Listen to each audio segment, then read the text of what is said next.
ایک اللہ والے سے کسی نے اپنے مقدر کی شکایت کرتے ہوئے کہا، جو کام کرتا ہوں الٹا، جو کام کرتا ہوں الٹا، میرے تو سارے کام ہی الٹے پڑتے ہیں۔ انہوں نے پوچھا، مہر دیکھی ہے؟ کہنے لگا، جی۔ پوچھا، یہ بھی جانتے ہو کہ مہر پر لکھائی کیسے ہوتی ہے؟ کہنے لگا، مہر پر الٹے الفاظ لکھے جاتے ہیں۔ انہوں نے پوچھا، میاں جانتے ہو وہ سیدھے کیسے ہوتے ہیں؟ کہنے لگا، جب مہر کاغذ پر لگتی ہے تو الفاظ سیدھے ہو جاتے ہیں۔ فرمایا، جس طرح مہر اپنا ماتھا کاغذ پر ٹیکتی ہے تو اس کے الٹے الفاظ سیدھے ہو جاتے ہیں، اسی طرح تو بھی وضو کر کے مسجد جا اور اپنے مالک کے حضور ماتھا ٹیک یعنی سجدہ کر، تیرے بھی الٹے کام سیدھے ہو جائیں گے۔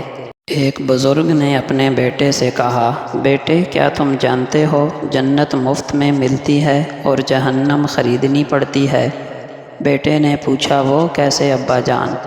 باپ نے کہا، دوزخ پیسوں سے خریدی جاتی ہے، جو جوا کھیلتا ہے وہ مال خرچ کرتا ہے، شراب بھی پیسوں سے خریدی جاتی ہے، سگریٹ بھی پیسوں سے ہی ملتی ہے، گانے والی چیزوں کے لیے بھی مال خرچ کرنا پڑتا ہے، اور اس کے برعکس جنت مفت میں ملتی ہے۔ میرے بیٹے، جو نماز پڑھتا ہے مفت پڑھتا ہے، روزہ بھی مفت میں رکھا جاتا ہے، اسی طرح استغفار کرنے اور نگاہیں ریچی رکھنے اور اللہ سے ڈرنے اور اچھا اخلاق اختیار کرنے پر کوئی خرچ نہیں آتا۔ اللہ پاک ہر مسلمان کو سنت نبوی کے مطابق زندگی گزارنے کی توفیق عطا فرمائے۔ 3 فطری قوانین جو کڑوے لیکن حق ہیں۔ پہلا قانون فطرت، اگر کھیت میں دانہ نہ ڈالا جائے تو قدرت اسے گھاس پھوس سے بھر دیتی ہے، اسی طرح اگر دماغ کو اچھی فکروں سے نہ بھرا جائے تو کج فکری اسے اپنا مسکن بنا لیتی ہے، یعنی اس میں صرف الٹے سیدھے خیالات ہی آتے ہیں اور وہ شیطان کا گھر بن جاتا ہے۔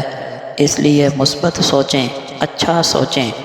دوسرا قانون فطرت، جس کے پاس جو کچھ ہوتا ہے وہ وہی کچھ بانٹتا ہے۔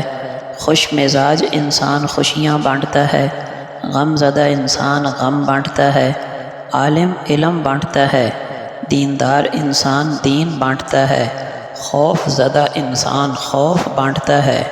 اس لیے خود میں مثبت احساس پیدا کریں، اچھی چیزیں سیکھیں، مصروف رہیں، خوش رہیں۔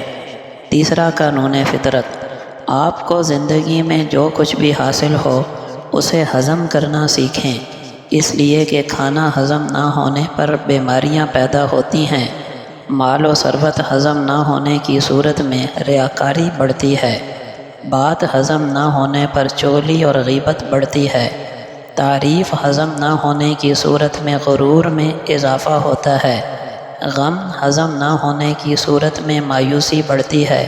اس لیے ہضم کرنا سیکھیں، اپنی زندگی کو آسان بنائیں اور ایک بامقصد با اخلاق زندگی گزاریں، لوگوں کے لیے آسانیاں پیدا کریں، خوش رہیں، خوشیاں بانٹتے رہیں۔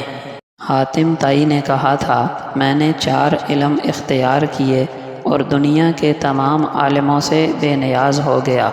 کسی نے پوچھا، وہ 4 علم کون کون سے ہیں؟ حاتم طائی نے جواب دیا، پہلا یہ کہ میں نے سمجھ لیا کہ جو رزق میری قسمت میں لکھا ہے وہ نہ تو زیادہ ہو سکتا ہے نہ کم، اس لیے زیادہ کی طلب سے میں بے فکر ہو گیا۔ دوسرا یہ کہ اللہ کا دیا ہوا جو حق مجھ پر ہے وہ میرے سوا کوئی دوسرا ادا نہیں کر سکتا، لہٰذا میں اس کی ادائیگی میں مشغول ہو گیا۔ تیسرا یہ کہ ایک چیز مجھے ڈھونڈ رہی ہے، میری موت، میں اس سے بھاگ تو نہیں سکتا، لہٰذا اس کے ساتھ سمجھوتا کر لیا۔ چوتھا یہ کہ میرا اللہ مجھ سے باخبر رہتا ہے، چنانچہ میں نے اس سے شرم رکھی اور برے کاموں سے ہاتھ اٹھا لیا۔